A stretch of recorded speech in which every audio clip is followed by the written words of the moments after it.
Hello, welcome to my channel. It is Sunday morning. I have my breakfast and my coffee. Just got done camping overnight on my land. Got my bikes over there. I did go to the skate park in Cuyuna, and it is like small and not very bike friendly. Like, not the people are fine, but the skate park itself just isn't really designed for bikes. And I always think small stuff is kind of dangerous because the transitions are too quick, or if you fall, there's no transition to fall on. You just go right to flat and stuff like that. So anyway, enough about the skate park. Yesterday I flagged kind of where my trail is going to go over on the what we'll call the east side hill that goes down into the creek. So I'll show you that flagging and a little bit of why I did it, why I did it the way that I did it. I'll talk a little bit about the clinometer and how that works, and then I'll get to clearing some of that trail, and hopefully like I'll have some time to like clear some trail, show you a little bit of how that works.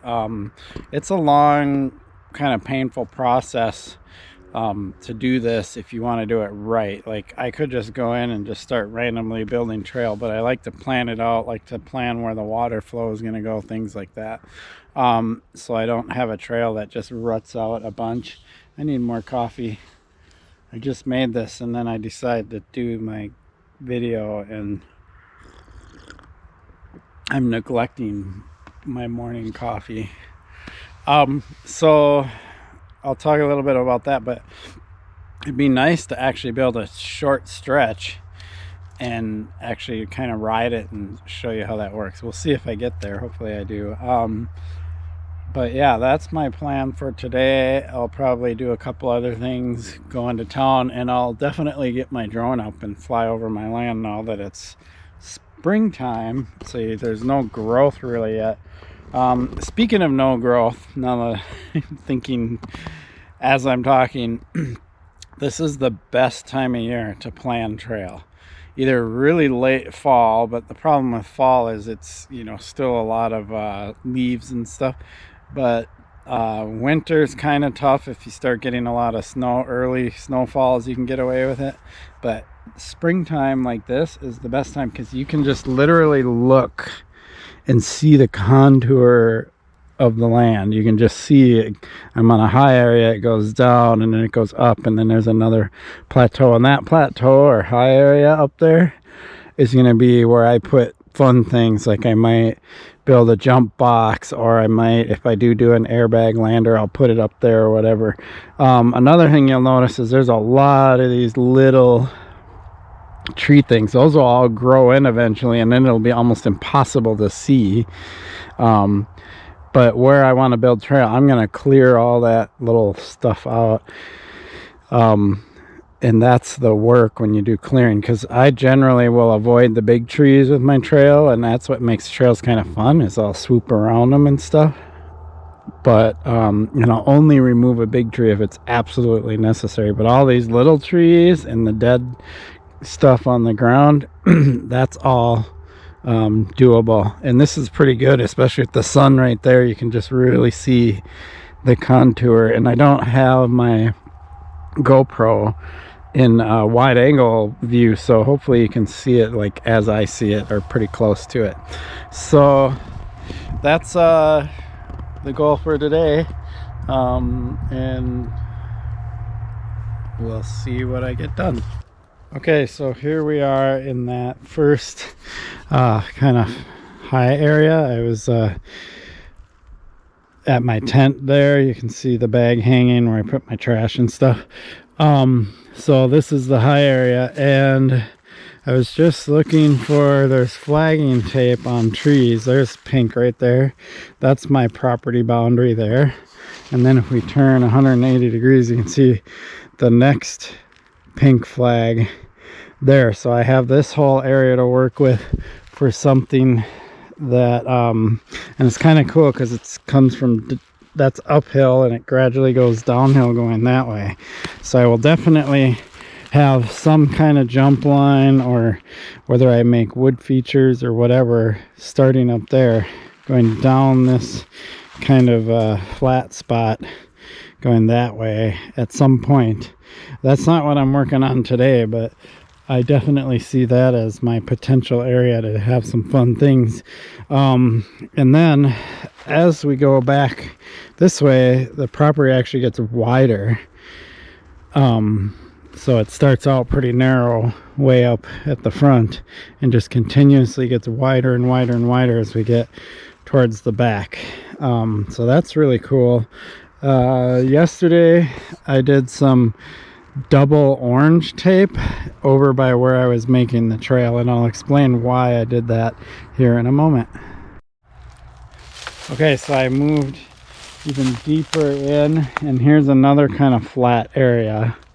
So I mean, there's a lot of potential of just between here and over there of a lot of cool things, and it kind of gradually goes downhill this way, so that's pretty cool. And then over here you'll see the pink tape isn't mine, that's property boundary, but what I started to do was I started flagging a trail that's gonna surf this hill over here that goes down to a creek, and I'll show you that here in a second. Okay, you can see these orange flags on these trees here. I got one behind me, so this orange one behind me is going to be kind of the starting point. And as you can see, all of this stuff, this small growth is in the way, and then of course that big log right there. So what I'm going to do is today I'm going to start clearing all this and get a rough idea where my trail is going to go. This trail actually is going to be pretty cool, because if you look over this way, there's a creek down there. You can see the water, and the hill slopes all the way down to the water, and I'm going to be able to get 3 lines of trail on this hillside. So I'm going to go that way. There'll be like a berm or a turnaround point, hopefully a berm. Then I'll come back and surf this hill back this way, turn around somewhere. I see some of my tape down there, so that might be it. Turn around there, and then going back that way. One of the things I did, I see my orange tape there, so that's where my turnaround is going to be for my second berm. And then I see orange tape over there, so I see double orange tape. So here's what I did. Where I was building my trails, I put double orange tape on a tree that's my property boundary, because I want to know where that is so I don't go too far into that or cross over the other boundary. And then I use single orange tape for flagging where my trail is going to go, so that way I won't get them confused. And then you can see more orange tape there. The side of the tree that I tie the knot, you'll see the knots on the left side of that tree, on the left side of that tree, the left side of the next one. That's the side my trail is going to go on. If I wanted my trail to go on the other side of the tree, I'd put the knot over there. The thing I do know is when you get on a steeper hill, if you go below a tree on a hill, you have to go below it by a good 5 to 7 feet, so you don't have to deal with the roots of that tree. So it's sometimes better to plan your trail to go above the trees when you're on a sloping hillside, unless you absolutely can't. Then if you have to go below a tree, just make sure you go far enough below the tree to not have to deal with the tree roots. So cool. I'm going to start clearing and get a little bit of a trail here, and then I'll show you what that looks like. Okay, so I've cleared just the starting area where this flag is, and I got to start clearing going that way. A couple of things to notice that I did here is I cut these off, these bigger trees, so they stick up. The reason I do that is because I'm going to have to dig those out, and I want something to hold on to and move it back and forth and pull it out of the ground.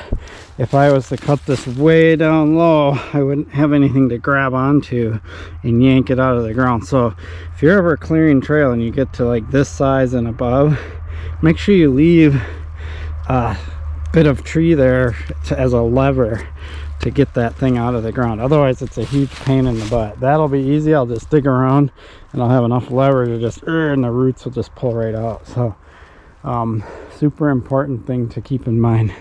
All right, I got all that to go.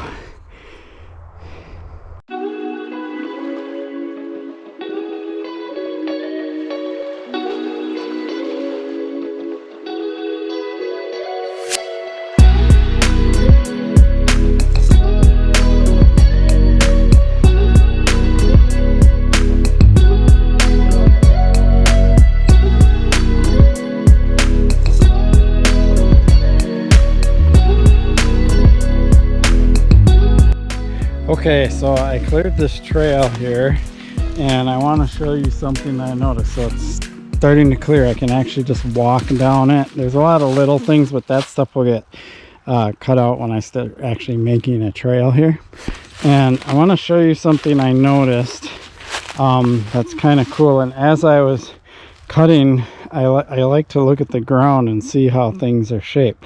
And what I noticed is over here, there's already kind of a little indentation in the ground that seems to kind of have like almost a little bowl, and I have this tape here and this log in the way, and I'm kind of thinking, would this be a good place for a jump? So what I could do is I could start there and maybe have like almost like start with a hip or something, like get a little bit of speed, have a little angled takeoff like right there or something, maybe over that way a little bit, which might mean I need to take that tree out where my coat is hanging.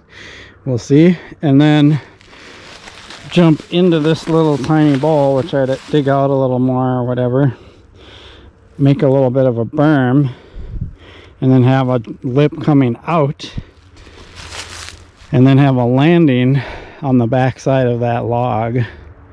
Unless it's not big enough, then maybe do it and make that down tree, I'm calling it a log, I guess it's more like a down tree, the launch, and then have the landing over there somewhere. We'll see, but that's kind of what I look for when I'm cutting, as I start to find natural areas in the ground that I can turn into things, rather than starting from scratch and having to build everything. So whether that'll happen that way or not, I don't know, but that's kind of what I think about as I'm cutting.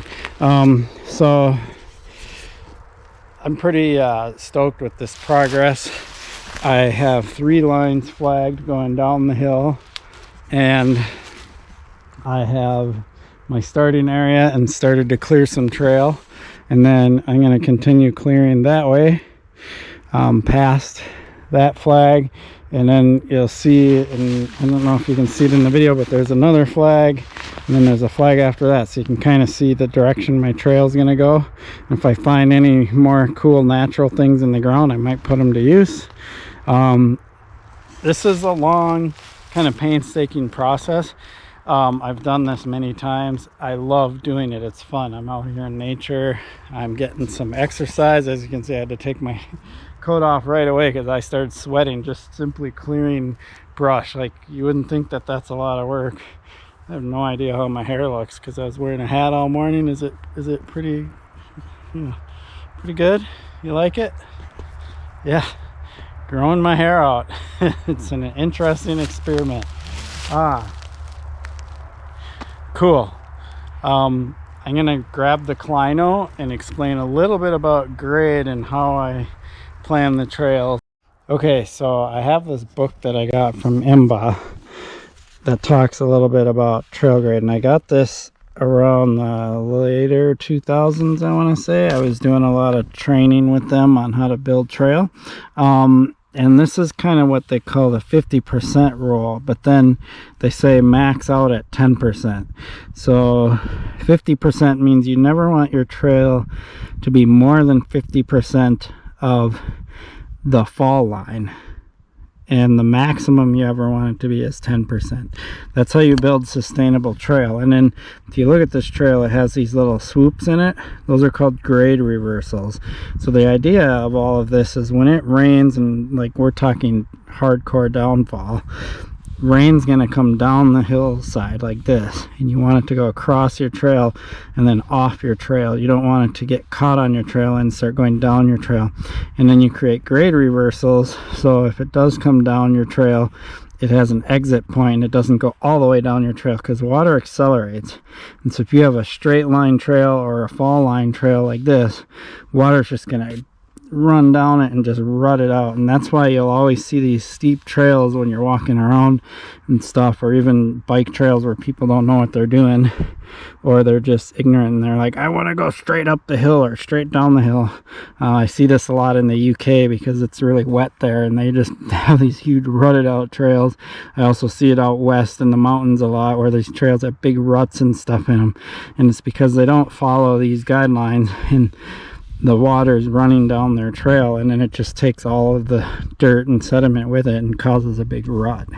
And then you add riders on top of that, you know, skidding and doing all this stuff, and it just accelerates the issue. So if you look over here, you know, they're talking about kind of your average trail grade. So I'm gonna go and explain that on my actual trail.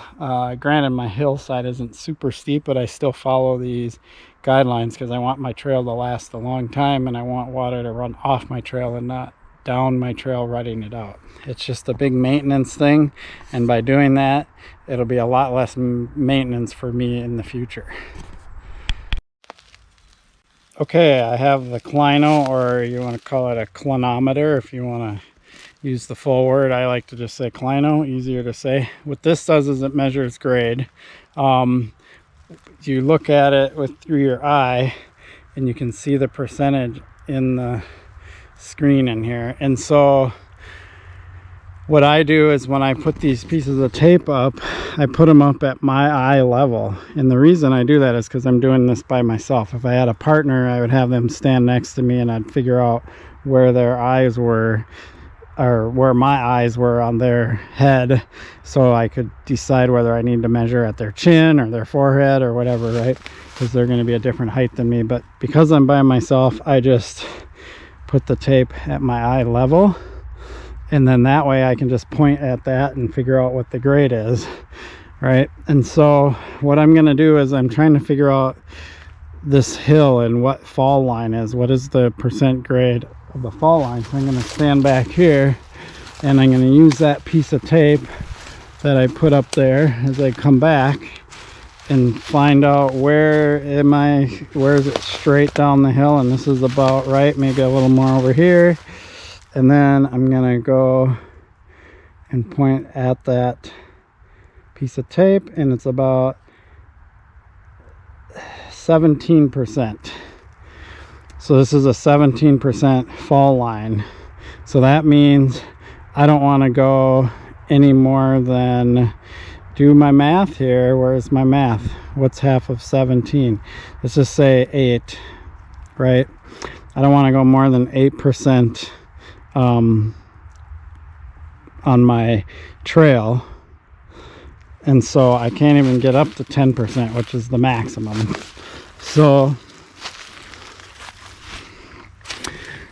we'll come over here, and then how I measure my trail is, you'll see I have tape there, tape here, and I'm standing here, and then I have another piece of tape over there that's saying I'm going to go to the right of that tree. And so if I point at that tree and I point down, I'm actually at less than I thought.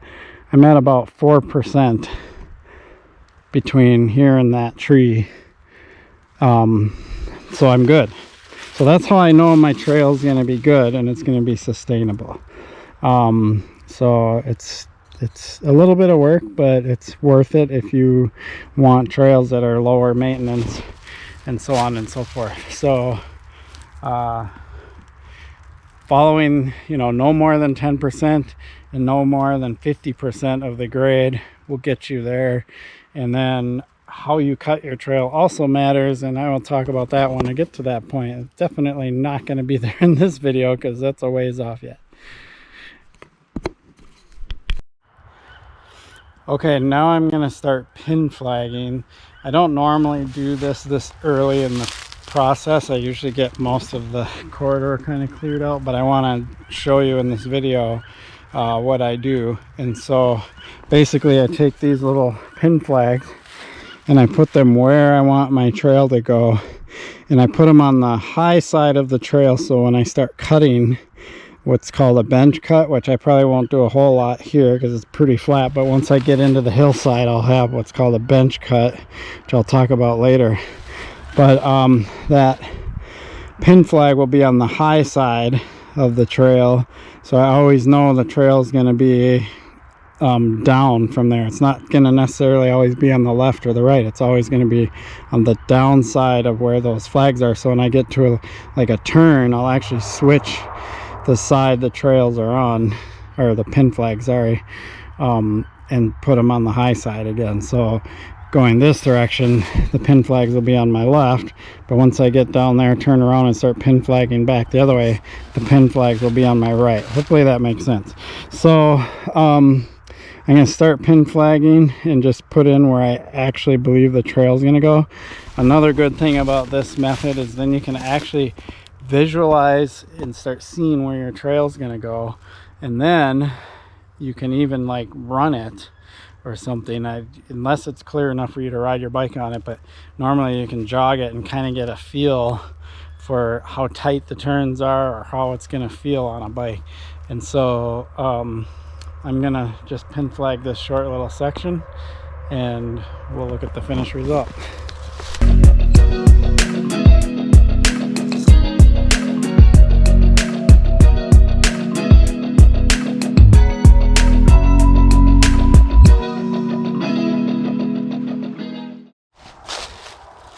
Okay, normally I would do a lot bigger section of trail than that, but I just wanted to show you the process. So basically, if we walk this trail now, here's my starting point. And so the flags are on the high side of the trail, downhill is that way. And so I can literally go down this trail, and you'll see what I realized I needed to do if I want to utilize that little dip I was talking about. Is I want to I'll probably come close to this tree. I might even, you know, make a little bit of a, like a thing, you know, I don't know, berm or just a bank to kind of work me to the left here. Then I can kind of dig into a little bit of a scoop here and make like somewhere around here, make like kind of an angled lip, right? Can you totally visualize this with me? So an angled lip, will take off probably right about where this log is or behind it, right? Boost into here, and then this is going to be kind of a scooped berm thing, right? And then a lip coming out of it, and whether that lip will be back here and I'll use that as the downside, or I decide to make it so I use that as the takeoff and then the downside's down there. I don't know yet. We'll have to figure that out. But that's where I got so far, so you can kind of see where the trail is going to go already. And so this process of doing this really helps me fine-tune my trail before I really do all this labor digging and stuff, because I don't want to do a whole bunch of digging and then later on be like, oh, this alignment sucks, or this, you know, really isn't working out, or this is a bad water flow area, or whatever, stuff like that. Doing all this work ahead of time really prevents having to do all that correction stuff later once you've already got shovels into dirt. So I'm going to end this video here. It's quite a lot. Really appreciate your support from my channel. Please like and subscribe. There's going to be a lot more of this. It'll probably get it to be a lot more fun once I actually start building jumps and start riding my bike on it. So peace.